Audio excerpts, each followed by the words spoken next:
Salut les trackers, j'espère que vous allez bien. Aujourd'hui, unboxing d'un véhicule de la série UFO, Alerte dans l'espace. Donc UFO, vieille série des années 70 de Jerry Anderson, le créateur de Thunderbirds, de Cosmos 99 et de plein d'autres choses. Donc j'ai fait une vidéo il n'y a pas très longtemps où je vous présentais déjà le Skydiver. Et là j'ai pu me procurer le Shadow Mobile.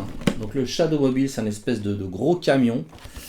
Il y a trois versions différentes, bon, qui se ressemblent beaucoup, hein. C'est vraiment des petits détails qui les différencient.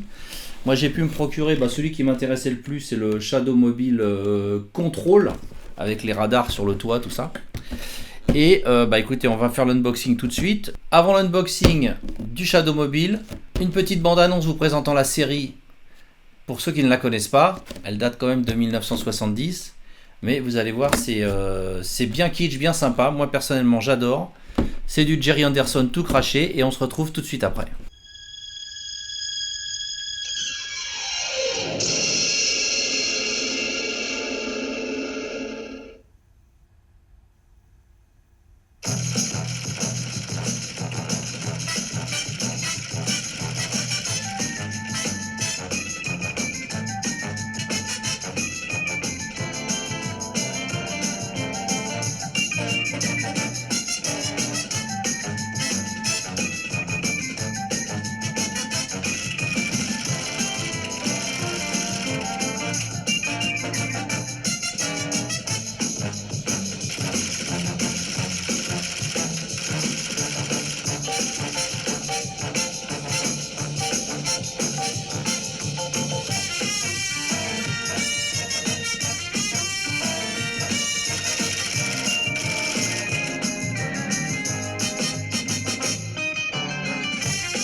Voilà les amis, vous avez vu, ça décoiffe un maximum, hein, c'est wow. Bon, alors, le UFO Shadow Mobile, je vous montre la boîte, puis après je vous baisserai un peu la caméra pour que vous voyez mieux.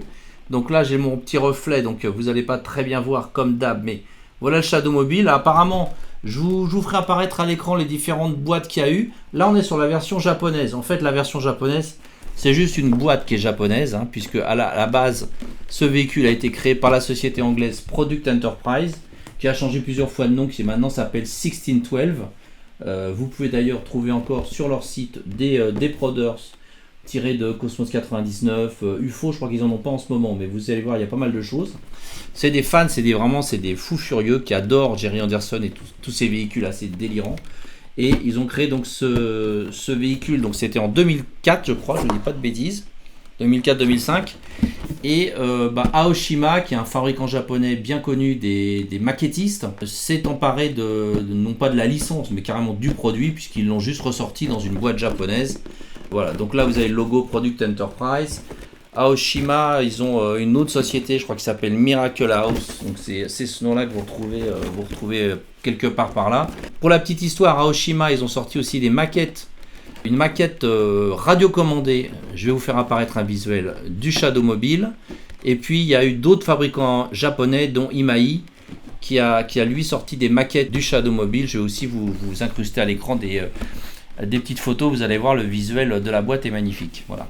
Donc là on est sur une boîte japonaise, mais c'est exactement la même chose, hein. Et écoutez, on va l'ouvrir tout de suite. Donc au dos vous avez les différents Shadow Mobile, Shadow Mobile 1, Shadow Mobile 2 et le Shadow Control. Bon, les différences, je vous ai dit, sont assez minimes, mais bon, voilà. Qu'est-ce que je peux vous montrer d'autre? Voilà, c'est une belle boîte, hein. Moi j'ai eu de la chance, je la trouve encore, les couleurs sont encore vives, c'est très sympa. Là, il y a le petit sticker ici, donc, qui indique que c'est la version contrôle mobile, hein, puisque c'est la même boîte pour les trois. Voilà. Écoutez, je vous descends un peu la caméra et je vous ouvre la boîte. Voilà, allez, on ouvre la boîte. Boum. La petite dock. Je sais pas ce que c'est ça. Ah oui, d'accord, ok, j'ai compris. J'ai compris, vous allez comprendre tout de suite. Et voici les petits Shadow Mobile Control. Alors, ça, pourquoi cette petite notice? Justement, que comme il y a trois versions, il explique à chaque fois comment mettre les différentes parties qui, suivant les versions, donc varient. Hein. Donc il y en a un qui a les radars, il y en a un autre qui a plutôt des canons, le Shadow Mobile 1 et 1 ou 2, je sais plus. Enfin bon. Et puis il y en a un autre, lui il a pas grand chose, le pauvre, il a juste une petite antenne. Bon, c'est un peu le parent pauvre de la collection. Voilà, donc je vais vous le sortir pour que vous le voyez bien. Donc on est sur des répliques en métal. Hein. Alors forcément il y a des pièces sûrement en plastique dedans quand même, bien sûr. Mais on est quand même sur des répliques en métal. Alors je vais enlever ça. Alors je suis trop content parce que déjà il est super dur à trouver. Il n'est pas si cher, hein, mais c'est surtout qu'il n'y a pas grand monde que ça intéresse en fait. Il n'y a que les vieux crapauds comme moi. Mais vous bientôt. Voilà. Alors ça, comment ça s'enlève? Je crois que je vais le couper parce que je vais pas y passer des heures.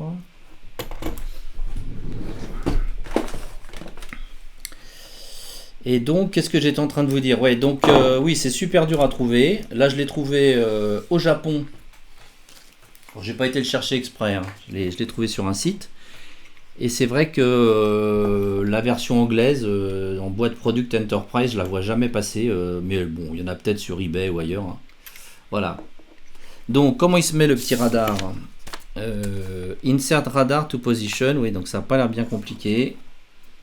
Donc ça, clairement, c'est du plastique. Alors une fois qu'on le met, après, on pourra plus trop le retirer.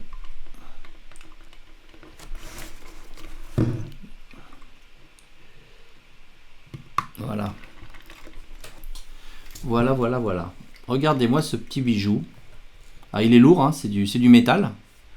Donc il y a des petites, il y a les chaînes ici pour les roues hein, qui tournent. Vous voyez, toutes les roues tournent. Vous avez à l'avant les deux. Ah, je sais pas si vous voyez bien les personnages, mais vous avez les deux pilotes. En plus, il est très propre, donc je suis vraiment content. Donc, vous voyez, il y a marqué Shadow Control. Alors là, il y a marqué Shadow, mais là, vous avez Shadow Control. Donc, ce qu'on va faire, c'est qu'on va le mesurer, le peser, parce que c'est un beau bébé, et je suis curieux de savoir quel est son poids et sa taille. Alors, au niveau de la taille, on a une longueur de 17 cm, et avec le radar, on monte à pratiquement 12 cm. 12,5 on va dire, et sans le radar on est à 8 cm hein. Voilà. Et alors au niveau du poids, j'ai pris ma petite balance parce que je voulais savoir combien ça pèse tout ça.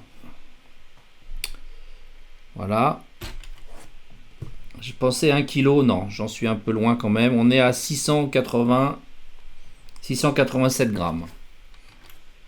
Bah c'est ce qui est déjà quand même pas mal pour un Toys hein. Pour une réplique, alors c'est du métal. Bon, bien sûr, toutes les pièces sont pas en métal, mais il y a pas mal de métal. Il est vraiment en main, il est vraiment lourd. Hein. Franchement, ouais. Alors, on continue à le regarder tranquillement. Voilà, donc vous remarquerez ici, il y a cette petite partie là, un peu grillagée là que je trouve assez jolie, vraiment sympa. Les deux personnages à l'intérieur, bon, ils sont assez simples. Hein.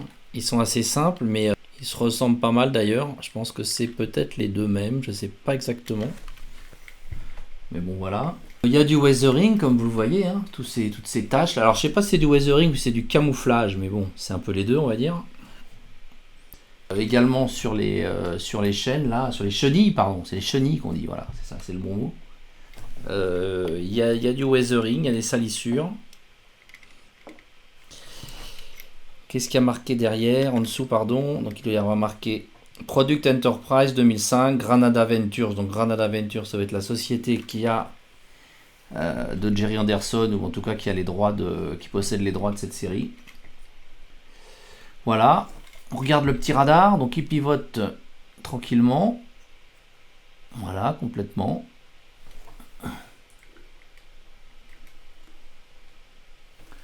Les chenilles fonctionnent, forcément. Donc juste pour vous dire un peu la différence avec les autres, donc vous avez le Shadow. Alors je pense qu'ils se sont trompés sur la notice là. Le Shadow 1, Shadow Mobile 1. Vous avez donc, vous voyez, des petits à la place donc du radar ici. Vous avez une espèce de tourelle avec un canon. Et puis un autre canon derrière. Donc celui-là c'est plutôt le défensif, l'offensif. Parce qu'il y a également un canon là qui se soulève, je pense. Voilà. Donc ils ont le toit doit vraiment être différent parce qu'il y a des ouvertures différentes. Et apparemment il y a aussi une sorte de grille ici, peut-être pour aérer. Bon. Et puis le Shadow 2, hein, c'est bien ça le Shadow 2. Le mobile Shadow 2, lui, bon, le pauvre il a pas grand chose. Il a une antenne, voilà, qui est là. Qu'est-ce qu'il a? Il en a plusieurs même, ouais. Ouais, apparemment il a une antenne sur le toit, puis peut-être une à l'avant aussi, un peu plus haute ici là. Bon, c'est pas passionnant celui-là. Mais celui-là, je trouvais que c'était le plus marrant avec son gros radar, quoi. Voilà. Alors ce que je vais faire, bon ça va pas être une vidéo très longue parce qu'il n'y a pas des tonnes de trucs à dire quand même. Hein. Moi je trouve que c'est un très bel objet. Là, j'ai de la chance, je l'ai acheté l'occasion, mais à mon avis il est vraiment comme neuf. Donc je vous laisse encore admirer un petit peu les couleurs, la peinture, la mise au point, ça serait bien qu'elle se fasse dessus. Et puis ce qu'on va faire, je vais vous montrer d'autres véhicules de la série que vous connaissez peut-être déjà si vous avez vu ma précédente vidéo. Donc vous avez l'Interceptor qui est un petit peu le véhicule mythique de la série. Donc l'Interceptor, voilà, c'est lui. Il a ce gros missile à l'avant, faut pas qu'il se rate parce qu'il en a qu'un. Donc quand il attaque son ennemi, bah, l'ennemi il est là. Hein. Ça c'est, vous voyez, c'est les soucoupes extraterrestres qui font vraiment très très peur, très très méchantes. Elles vont ouh, un drôle de bruit comme ça, voilà. Et donc quand il les voit, lui, bah, il faut qu'il leur balance un missile. Ce vaisseau, donc voilà. Il y a aussi des shadows, mobiles qui ont, bah, comme je vous ai montré, qui ont des missiles, qui peuvent aussi essayer de le détruire. Et puis il y a le Skydiver, dont j'ai fait l'unboxing il n'y a pas très longtemps. Je suis dans ma phase rétro en ce moment, vous voyez. UFO d'ailleurs, hein, je vous l'ai dit, c'est une super série. Regardez ma vidéo sur le Skydiver, je vous montre la boîte du coffret DVD TF1. Alors, depuis, je me suis aperçu que vous aviez tous les épisodes apparemment gratuitement en accès libre sur YouTube. Donc, n'hésitez pas. Le Shadow, justement, je voulais le peser parce que lui, le Skydiver, c'est qu'il est vraiment lourd. Et là, à mon avis, on doit être pas loin du kilo. Ah bah non, vous voyez, exactement la même chose que l'autre. 680, ouais, même un petit peu moins. Alors lui il paraît vraiment lourd pourtant quand on le tient comme ça. Non, bah à peu près pareil, c'est marrant. Ok. Donc le Skydiver, je vous invite à aller voir la vidéo, mais ce qui est marrant, c'est un sous-marin, mais avec un avion à l'avant qui se détache et qui part attaquer les extraterrestres. Voilà les amis, donc la petite famille au complet. Alors elle n'est pas au complet parce que, enfin, dans les répliques Product Enterprise à Oshima, ils n'en ont pas a priori produit d'autres. Il existe d'autres, je vais essayer de vous les montrer bien là. Il existe d'autres véhicules dans la série, mais qui n'ont pas eu malheureusement de leur réplique en métal comme ça par Product Enterprise. Il y a d'autres versions, on en a parlé bien sûr, du Shadow Mobile. Et puis, alors chez Konami, hein, qui est un fabricant japonais bien connu, vous trouverez tous ces vaisseaux-là, bien sûr, et d'autres vaisseaux également de la série. Bon, c'est au format, je ne sais pas combien, c'est tout petit, hein, donc vous avez c'est en plastique, mais c'est très très joli. Konami, c'est comme Kaiyodo, c'est comme d'autres, ils font des très très belles choses en ce qu'on appelle les trading kits, donc les petites figurines, vous savez, qui sont dans des boîtes, on ne sait pas laquelle c'est a priori, c'est des blind box quand on ouvre les boîtes. Donc ils ont sorti une série sur UFO où il y a même le personnage féminin, vous savez, qui a les cheveux violets là, lieutenant Gay Ellis. Et il y a d'autres vaisseaux de la série, mais Product Enterprise, eux, ils ont produit que cela. Voilà les amis, bah écoutez, j'espère que ce petit unboxing rapide vous a plu. Je suis content de vous faire découvrir une série que vous ne connaissez peut-être pas, qui certes date un peu, moi je l'adore, elle a vieilli c'est sûr, mais franchement, n'hésitez pas à la regarder, vous passerez un bon moment. Il y a franchement des scénarios intéressants, des acteurs intéressants. Franchement, c'est une bonne série. Qui m'a même plus distrait que Cosmos 99, que j'ai essayé de revoir, et là, je vous avoue que j'ai eu un peu de mal. Même si c'est antérieur à Cosmos 99. Donc, vous pouvez trouver cet Interceptor sur mon site. Il est en parfait état, il est comme neuf. Et puis, n'hésitez pas à aller faire un tour sur mon site, hein, si vous ne le connaissez pas encore. Hein, j'ai des produits un peu rares comme ça. J'ai une maquette sans Kukai en ce moment. J'ai du Goldorak, du Albator. J'ai également des nouveautés Hasbro, Star Wars, Marvel Legends, ce genre de choses. Beaucoup de Goldorak en ce moment, donc n'hésitez pas à aller y faire un tour. Et puis, n'hésitez pas aussi à liker si cette vidéo vous a plu, à vous abonner, ça fait toujours plaisir. Salut les amis, je vous dis à très bientôt. Ciao, ciao, ciao.